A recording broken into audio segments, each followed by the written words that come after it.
think we are ready to start the next part, the follow-up of the presentation before.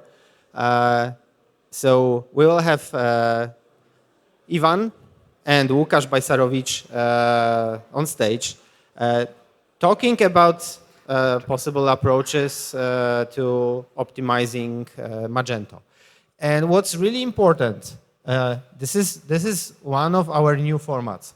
So let's have the maximum benefits of being here. If any of you would like to join them at any time during discussion, it's possible. And what is also kind of difficult for me to switch from offline to online, we have people following the stream on Hopin.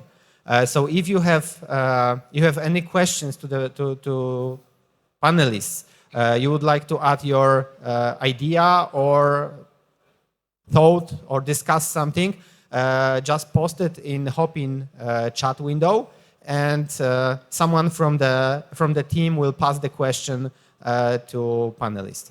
So I think that's it, and we can start. Our online audience is already waiting. So this is something that why we have to keep the time more strict than unusual offline traditional conference. Okay, so stage is yours.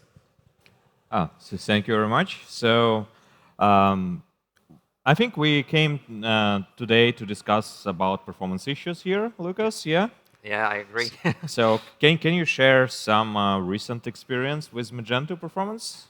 So actually, for me, it was quite a new experience because usually, as a backend developer, I worked with optimizing the application itself.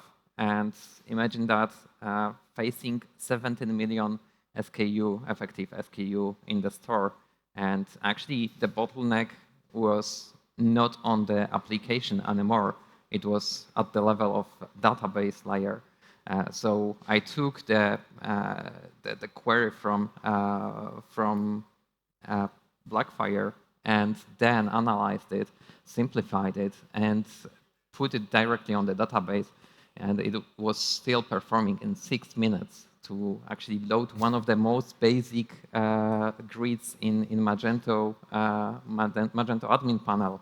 So that was a challenge. Like first time in my life, it was really not related to application anymore. And can you maybe elaborate a little bit why you have 17 million effective SKUs? So we are building a huge bookstore for the US market, and actually they sell both physical and digital products, including audiobooks, and they cooperate with one of the biggest suppliers when it comes to printed books. The system that when a book is not available, they print it on demand in 24 hours. So actually, there is no such a thing for them that they have an available book because they can print everything in 24 hours. And that's why 12.5 million products is actually from that specific supplier. Okay, so that sounds like a very interesting challenge.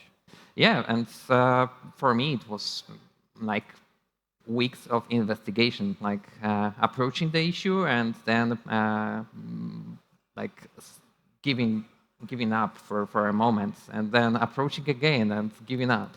So it's not always like you approach the issue with the performance and you resolve that in 1 day or 1 week. So that was a huge lesson.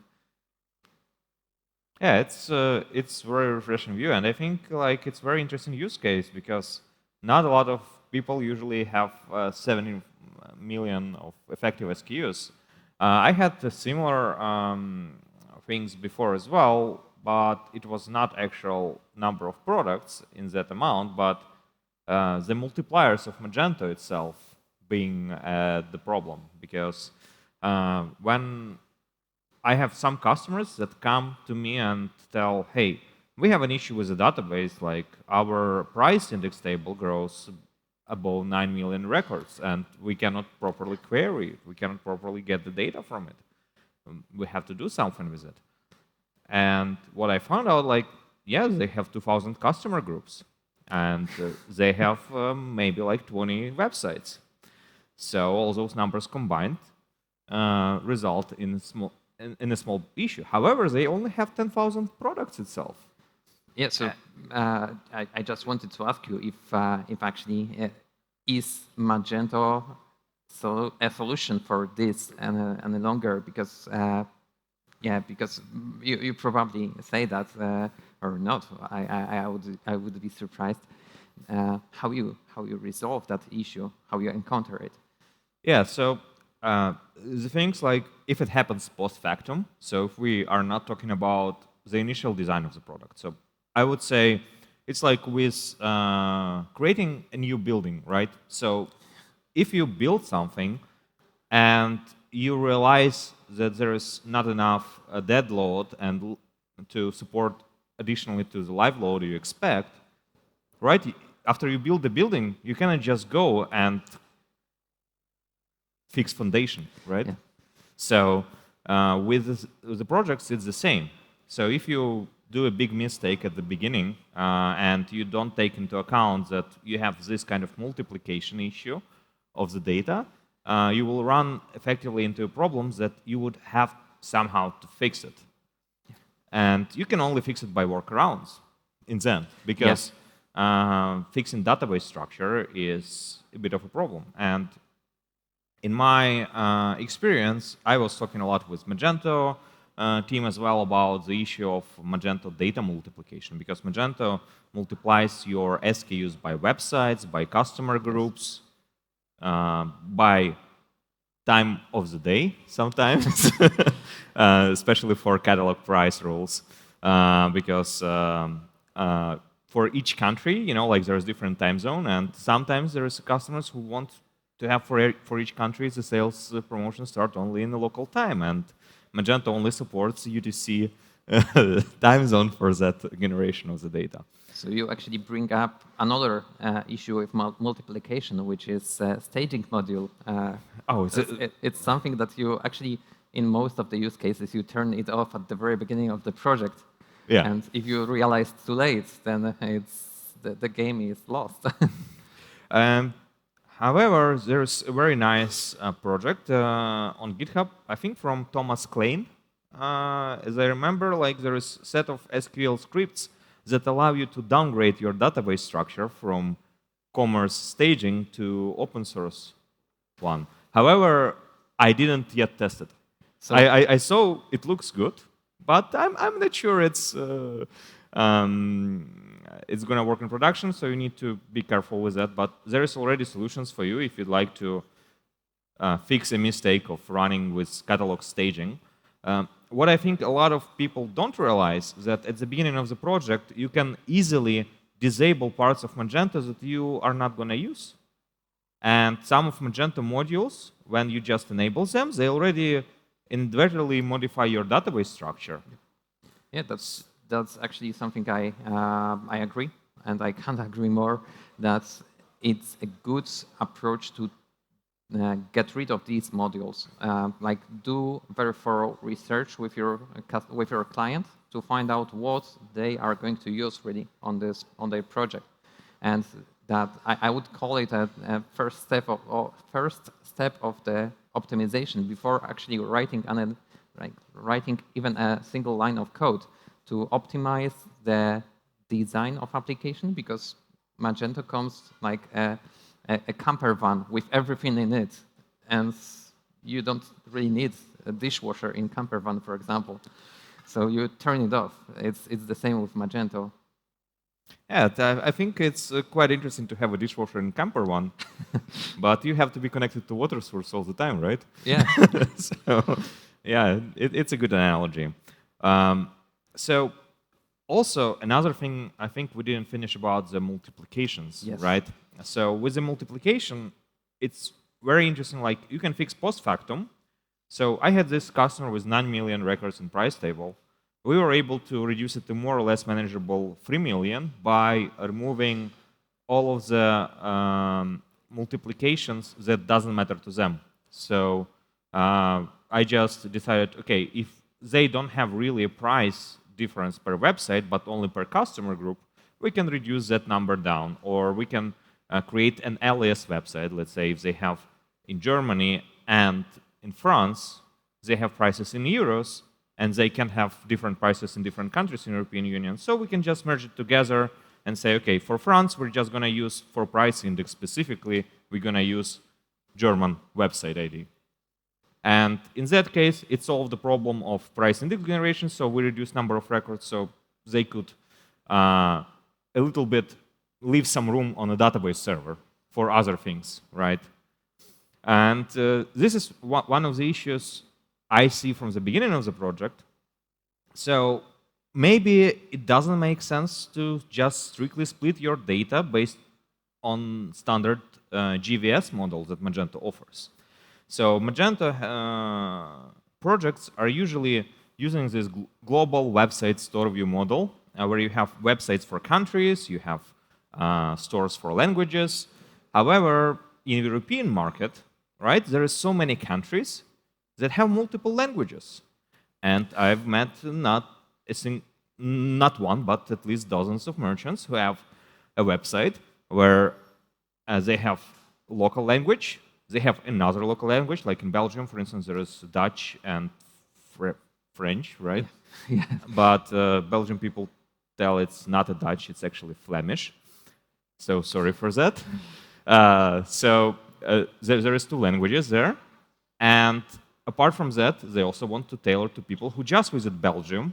So they want also to offer English version. So basically for each country, they have at least local language, and they have English language, and then there is already data duplication happening. And it's not only data duplication in point of view of querying the data like in indexes or generating indexes, it's also data duplication for admin users. Yeah. Because you have to actually manage this data in the admin panel. Yeah. So actually, when you encounter such a requirement from the very beginning, just like different languages, how you approach that, how you resolve that, when you have still time to design it the proper way. So in this case, I would step back a little bit and I ask a customer, which data is different for you? So we go from the approach, hey, okay, you have, let's say, price difference by currency, not by country. So maybe we can ditch the standard Magento prices, and we can implement our own table where we only have currency, product, and value of the price. Do you use prices per customer group? No, we probably don't have to use customer groups for prices then. And I was also working with a very interesting case in Magento 1, not in Magento 2. But there was a merchant, and he said, hey, I want to have 200 domain names connected to my Magento store. And I said, like, okay, we need to find something different than websites because we're not going to be able to run something on it. And in that case, the decision at the beginning was done to, okay, we are going to have one website, one store view, but within the root Magento category, every single first level category is going to be our domain name. And then at the runtime, we're just going to replace Magento configuration values when we match domain name. That's a smart solution. Yeah, so you need to look outside of the box in order to solve those kind of problems. Because Magento, unfortunately, has so many direct connections of multipliers that unless they completely change the architecture that was invented in Magento 1 era, like I still remember talks with Dmitry and Boris about the part of global website store views model. And the idea was just to have something for small websites, not for merchants who are selling in different country and want to manage it all under one single Magento instance. So if we would go from dependency indirection model, in that case, like what if we say we don't differentiate data by websites and customer groups, But what if we create own scope for each kind of data we want to have? Let's say we have a language, we create a scope called language. We have price, we create a scope called price scope. And then we just assign those scopes to websites, store views, and something like we have in MSI. In MSI, Magento did something at least right, where they have inventory resolver, where based on website or customer group or whatever, you can create your custom resolver that will tell which stock ID to use to retrieve the inventory data. Yeah, so actually it reminds me how Magento indexers are built, that you also have opportunity to customize the scoping of indexers, but it's not used for differentiate data, but to optimize feeding data to Elasticsearch. So by default, it uses a store. For example, if you have 3 stores, it runs 3 processes parallel.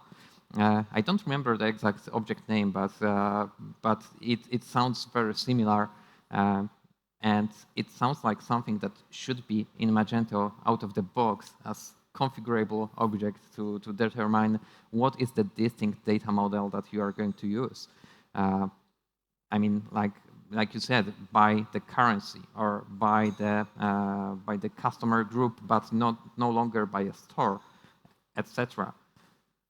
Yeah, I think it's also the same thing as I was talking about the cache variables in my talk. So you have so many things that influence the final view of the data on the front end. And what's happening right now, like if we take a look at the actual theory of databases, right? So when you have a lot of variables that affect your data will grow exponentially, right? Yeah. So what you usually do, you normalize your structures by creating separate tables, right? And then you try just to link them through joins and so on in order to get the final representation.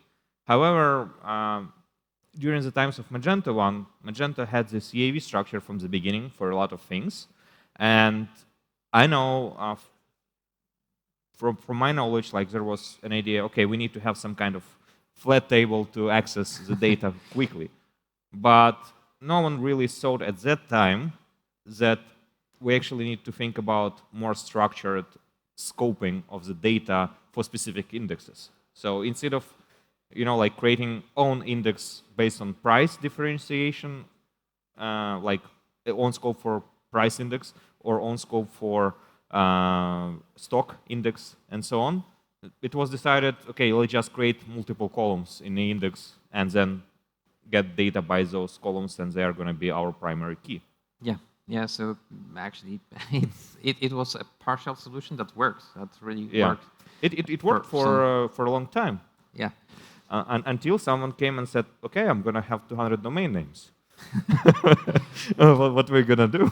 So actually, how you determine at the very beginning of the project that let's assume that you are invited to the meeting, to the brief meeting, to decide the next steps, how we handle this or that store, assuming that someone is aware enough to invite you to such a meeting. How you determine that, okay, this needs to be optimized from the very, very beginning of the project?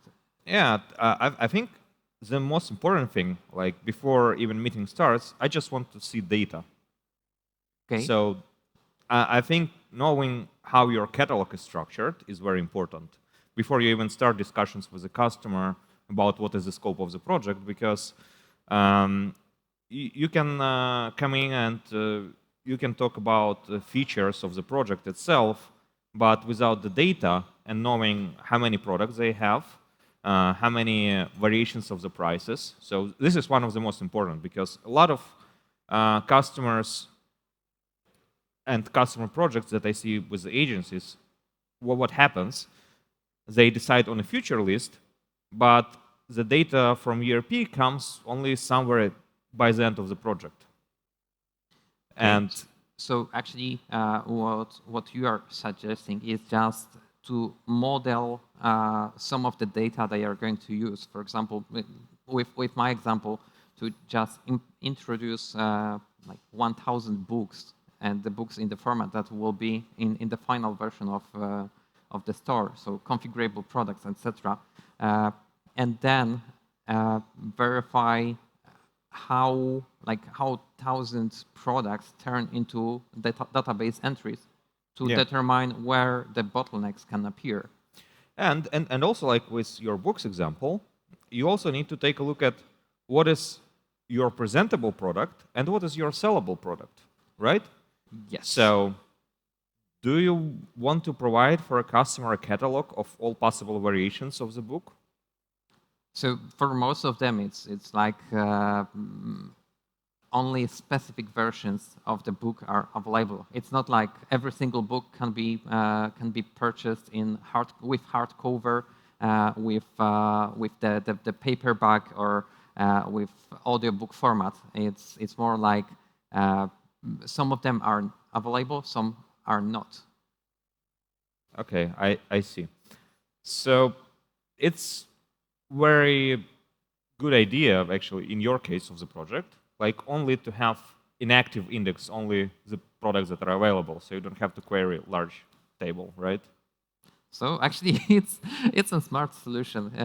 We approach this a little bit different way by actually scoping the data into by the main category. So instead of having huge store with 17 million products, we actually changed the way that Magento indexes data to have we have 30 some categories, top categories. And we split data, so the biggest index we currently have is actually around 1 million products. So Magento is capable of handle that. Yeah. So we have some questions from the audience, and the first one is from Piotr, and I think Piotr is here. And he is asking, what do you guys think about resolving some performance-related issues with replacing part of the system with microservices? That's the tricky one. Okay, so it's hard to answer without knowing the exact example. However, I work with one of the projects I work with. We have the whole layer of application management. Sorry. Let me rephrase that. We have the project that runs on Magento, but it sells subscriptions. And Magento, with its own data management, would grow exponentially.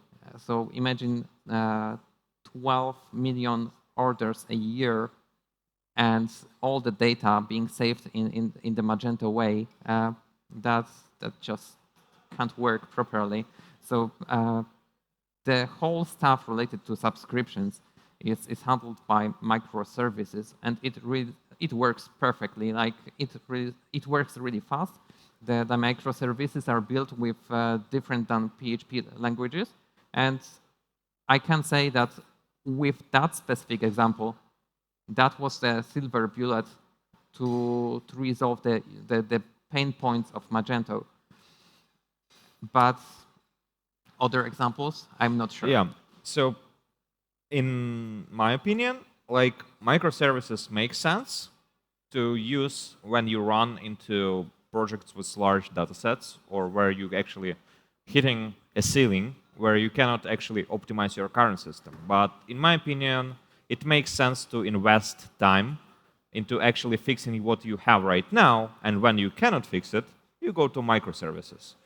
I had a customer where I was implementing microservices myself. I wrote a stock service in Rust, and it was a problem that I was solving with microservices only because I needed to have an accurate stock counts during placing an order to decide from which warehouse I want to ship a product. So for this purpose, I needed to have a very efficient way to reserve this stock without invoking database logs. Because if I invoke database lock, it's going to be a problem. And in Rust, you have multi-threaded application where you can directly access RAM on your computer. So you can build something fast and something efficient that will effectively deduct that quantity by basically using atomic operations on CPU. So instead of spending a second to deduct something, it will take a nanosecond. So it's kind of a good improvement. And we were able to deduct for the same product, we were able to deduct 3,000 operations per second without any issue. So actually, I'm laughing because that was the moment when I heard about Ivan for the first time when he was presenting that solution on some conference or meetup. So that's why I'm laughing. That was our first meeting in person somewhere. And I heard about this solution for the first time. I wasn't convinced to this solution, especially with such a different language than PHP, because Rust is completely different, and maintenance of such microservice, further maintenance, can be problematic because you have the group of people in your company working in one technology stack, even if it's Node.js and PHP, or JavaScript, Node.js, and PHP, jumping off to such a different technology was something very difficult to accept for me personally. Yeah, and it's understandable. I can understand it, but the thing is, why it can be a viable solution. So if you implement something as a microservice, you shouldn't completely replace Magento with it. So what is the idea of that microservice was to remove Magento database layer that works with Magento inventory with a microservice call. So I was not changing all the rest of Magento business logic related to showing our products available, to showing the product price and so on. I was just replacing small part with a very simple microservice because honestly, I can't imagine Magento being rewritten in Rust because Rust is compiled language, and if you want to build a complex system in it that has a lot of domain models, you would have to spend a lot of time on compilation in the end. So it makes sense to use Rust in the places where it's going to be a small part that you can just drop in instead of the standard implementation. Okay, so we have another issue from Michal. So maybe it's better to change database from relational to some other one. Do you think it will be a good direction instead of optimization? Is this a good idea in general? So actually, I will begin because you're asking the question, and yeah. But for me, changing such a huge change, like changing the database, is never an option because you agreed when you decided to go with Magento, not X, Y, Z solution. I have specific solutions on my head. Then you agreed on the technology stack, and if other agency takes over, adopts the project after you, or if you actually maintain your own team, you need to make sure that you're all on the same page. So I'm not for changing the database mechanism. However, my issue with database performance when I started to wonder if Magento is an option any longer, I started to play with AWS Aurora and their different storage systems and different database mechanisms. So actually, I prepared 100 gigabytes dump, imported it on 16, I think it was 16 different types of database and storages, and compared the most problematic queries along the different configurations. And actually, the results were impressive. Like you can cut the query cost, like the real query cost, by 70% by just changing the database from one version to another, without changing the storage, without changing the RAM, the amount of RAM. So maybe before you move on to Postgres or MongoDB, it's better to play with what you already have and to read some documentation, because as one of our guys from Allegro is the biggest e-commerce in Poland, I don't remember his name, but he said default configuration is the default one, and it's not a good solution for anyone. That's why you need to tweak your configuration to fix into your business model. Yeah, and I completely agree with your point of view that you shouldn't jump ships just because someone else tells, hey, we have this new database, it looks like it performs very well. But in the end, you need to consider that, yeah, it might perform for that specific use case it was created for, but you have a lot of business models, and you need to solve a lot of issues with, let's say, distributed transactions in that case. So let's say you replace something in your system with, let's say, MongoDB, but then you need to make sure that if something happens with a product and you store some data in MongoDB, some data in MySQL, some data, let's say, in Elasticsearch, you need to make sure if something fails, you can easily roll back the transaction. I agree. And having everything stored in one database solves it kind of for you, because you just start a transaction on a database level. And honestly, in my opinion, the biggest bottlenecks of MySQL, it's write performance, but it's not every write performance. It's mostly write performance where you need to update the same record from multiple concurrent connections. And that is solvable without creating a new database.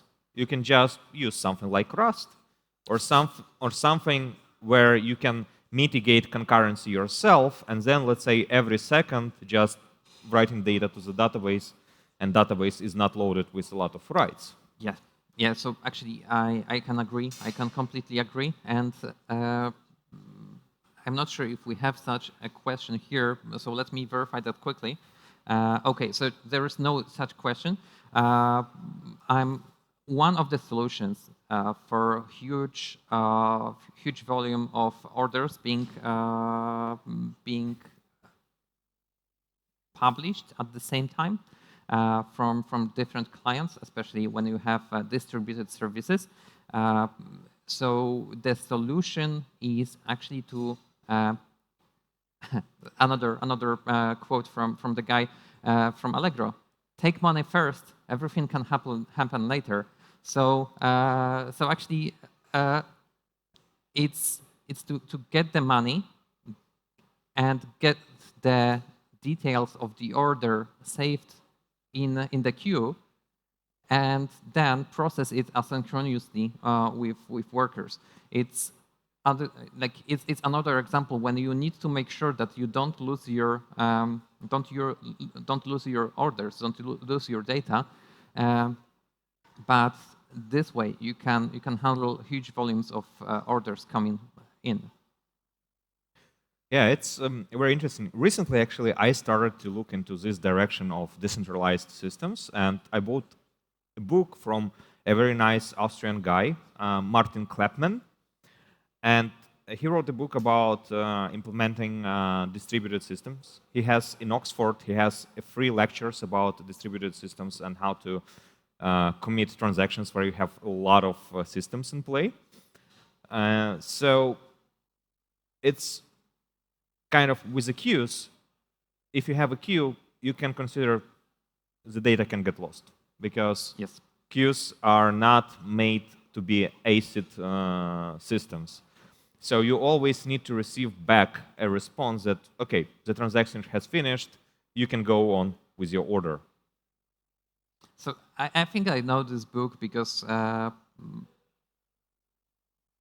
I think I know this book. I tried to find what I wanted to say, but I forgot. Sorry. It's good. So there is the next question from Kuba, and he asks, in terms of performance, what do you guys think will be a good replacement for Elasticsearch once Magento probably removes its support in a future version due to Elasticsearch license changes? Yeah, I think it was a very huge one this year with Elasticsearch changing the license. that that was a blizzard when it comes to news, to bad news coming by. However, on Friday, I've had meeting with Matthew Zimmerman and Igor Miniajlo, and we discussed the further steps when it comes to Magento. And after this meeting, I reached out to Igor, asking him what are the next steps to the Elasticsearch maintenance, especially when Adobe introduced another service, Live Search, and I got some information that they are not going to remove Elasticsearch support, and they are not going to actually stop the maintenance of Elasticsearch support. So from this point of view, it's going to still work with Magento, but when it comes to performance replacements,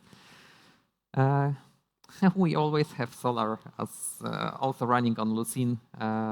I know that Snowdogs are fan of Solar as a replacement to Elasticsearch, but I don't know if there's anything open source at the moment you can use instead of Elasticsearch or Solar. Yeah, so I took a look at this point, and apparently Amazon already created a fork of Elasticsearch that is basically will keep it compatible. So I think we are safe from that point of view. Like API stays the same, so it doesn't matter what kind of the backend engine behind it. I think it's called OpenSearch by Amazon. I don't remember exactly, but they already taken care of it because, yeah, it's important. But Elasticsearch is making ugly steps because they introduced extra verification layer on their tools like CLI for Elasticsearch to actually check if it's OpenSearch or Elasticsearch, and if it's Elasticsearch, it doesn't work. So I think that open source community will have to build their own solutions quite soon to still get the maintainable solution. And I wouldn't be surprised if open source replacement would be better than the commerce version. Yeah, it could be. I also a big fan of Sphinx Search, but since Sphinx Search stopped being open source, the guys from Romania, they created a fork of it and actually improved it a lot, and now it's called Manticore Search. So if you're a fan of mythology, Manticore Search is a very nice alternative. And what I like it more than Elasticsearch, from my opinion, maybe someone else has different opinions. That's why we have so many different solutions on the market, right? I like Manticore because it's basically a single binary that you can run on any server without requiring to install Java environment. And it's honestly more RAM-friendly than something else. So we have, I think we have only a question about my previous presentation, if my module works with staging modules. Basically, my module works with the staging module itself because it just observes events of loading the products. But you have to write your database queries based on your Magento version, because if you write a query to standard table, you have to take care of possibilities that you're going to have staging module in there. So there is no more questions so far. So we actually prepared some our questions. Yes. I think that something was coming on from Marta, who is moderator of this. However, when we were discussing for like preparing for this discussion, we also covered some basic stuff. So I saw that you are using Blackfire, but what other tools, what other solutions do you use on your day-to-day work? Yeah, so Blackfire is my bread and butter because I don't like to spend much time on setup, and it's kind of plug and play for me. But I also tried Tidaways, and Tidaways has a very good combination of profiler plus APM. So you can performance monitor your production system as well. And basically, it shows you the same timeline, but within your slow queries in production. So it has some configuration you can set up to do random checks on random users on random pages, how performance is going on. And it's kind of good. If you don't enable full tracing, it almost doesn't affect your performance in production itself. So it's very lightweight. Okay, so actually, when we talk about no need to set up, how do you feel with Magento Profiler? This one, honestly, it will hide a lot of things because you cannot hook into the actual PHP function calls. So Magento Profiler works only for the places where the profile hints are specified in the code. And majority of the places, they don't have profile hints. Right? You can see database queries, but just seeing how many database queries doesn't tell you where this database query is executed. So what I like about actual profiling tools that profile PHP code, you can narrow it down to the exact place where the database query is executed and optimize that place in the code base. Okay, so actually, when it comes to tools, I always say to my trainees on trainings that there are two major tools on the market. One is Blackfire, of course, during the development, when you have the code on the table, and the other one is actually New Relic. This is actually APM, and it works the way that monitors all the traffic that comes by on your server. So you no longer can look at the code exactly, but it aggregates the data from the server. So do you agree with these two solutions as a, let's say, yes, complete? It kind of gives you 360 of the project. Like you should use Blackfire when you do development. However, apart from that, like what I find is good about New Relic is to have it not only in production, but also having it on your staging server. Yes. And let's say you plan to go to production and you run a load test on your staging server, and then you can emulate database bottlenecks by running a load test that you wouldn't see on your local computer, but you can dive deep into the possible place where it happens using New Relic traces. So yeah, I agree. That's something that we missed so far, because profiling is not only when you develop, when you have the one request at the time, but also profiling is a good process to perform together with the load testing, with hitting the server with hundreds or thousands real requests, and then collect the feedback. Yes. So, we have two more questions. Do you think there is a certain number of products or combinations that can be considered as a limit for pure Magento installation, no microservices, queuing, etc.? Yeah, it's a tricky question because honestly there is no such number, really, because just purely on the products, you cannot decide. You need to know all the other variables. Because you can have 1 million products, but only one store and one customer group, and you are absolutely okay even on a lower hosting plan to run your store. Yeah, so I agree that it depends. It depends. There is no one pattern to calculate the possibilities of Magento. And honestly, like if you think about limits, there is honestly no limits because it's only the approach you choose. So based on the data you have with the customer, you can just think about, okay, maybe we shouldn't create websites. Maybe we can just do something else with minimal customizations without microservices, but in order to minimize impact of the customer data on the final running website. And one more question from Kuba, or Jacob. Can you give me some hints, tips for less experienced developers, tech leads, how to analyze and find root cause of your performance problems? So if you don't mind, I'd paraphrase that. How to search for low-hanging fruits. Yeah, so long-hanging fruits, of course, it's something that we saw today during the presentation, where you can directly see, hey, there is a database query, and it's executed 25 times, right? You can see right away. What you cannot see, of course, is when your data grows, like when you are in development environment, you might not have the same number of products, customer groups, and websites, and you might not see that queries that runs fast on your machine will run slower in production. So those kind of issues are harder to explore, but the ones just with number of queries, those are low-hanging fruits.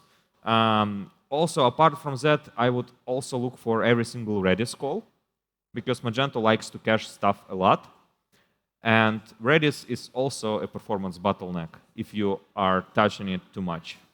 So from my perspective, what I usually do, I take some part of Magento, for example, placing order procedure, and I add one product to the cart. Then I add, for example, 5 products to the cart, and I pass the checkout. And then I compare, because Blackfire has really nice option to compare 2 profiles. And then I compare if the number of requests of specific type increased linear, which is quite fine for most of the use cases, or exponential. If it's exponential, then I see, okay, there's definitely something wrong. And if some nasty guy would add 100 products to the cart, then the off-time, like offline, is granted for database for a while. Maybe for developer it's nasty guy, but for merchant it's a good paying customer, right? Yeah, that's correct.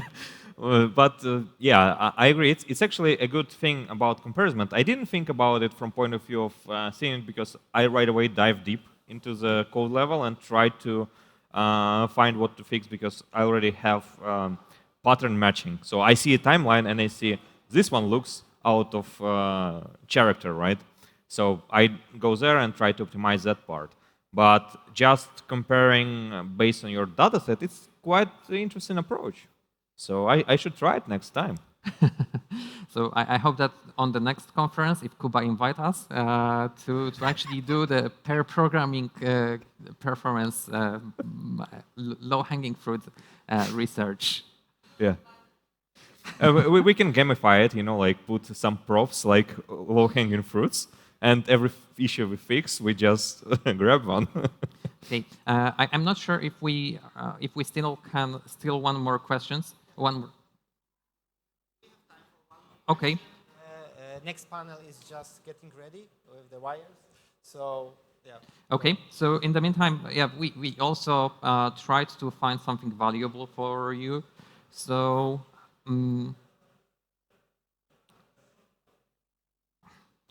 So we partially answered one of them, that if the optimization is always about the code. So we answered that it's not always about the code. It can be the technology stack, and as I mentioned, sometimes it's just replacing the configuration, changing the configuration of one of the services. But I remember one of my past employers who, for one of the big merchants, who came into the room saying, the site is slow, introduce Varnish, that will solve everything. So how do you feel with it? Yeah, I feel like it's only hides the thing until the first cache flush, So Varnish will help you when you have, let's say, content that is tend to be very high hit ratio. And as soon as you have some variation, or let's say you have your back office that says, hey, we're gonna, like 3 times a day, we're gonna upload new prices, your Varnish cache won't help you. Yeah. So I find it a funny anecdote, because I always find it just hiding the issue. So another hint for beginners: when you profile your application, just turn off full page cache to see the real issues, not the hidden issues. That might be misleading, that, oh, I have only 16 queries at all. And when you are comfortable with turned off full page cache, switch your full page cache to Varnish, but disable it through the Varnish, so you see also performance issues related to full page cache. So yeah, it's a little bit complicated. But I can say that people from Varnish really care about the Magento community because last year they contributed with plenty of pull requests to Magento core to improve. But the changes are still not merged. However, if you want to improve your Varnish performance, you can just search on GitHub, Magento to GitHub to fetch patches. So that's a last thing related to optimization I can recommend today. Yeah. Okay. I think then we're clear. Another speaker is eager to go on stage, I think. So. Yeah. So thank you very much, everyone here and online, and speak you soon. Yeah.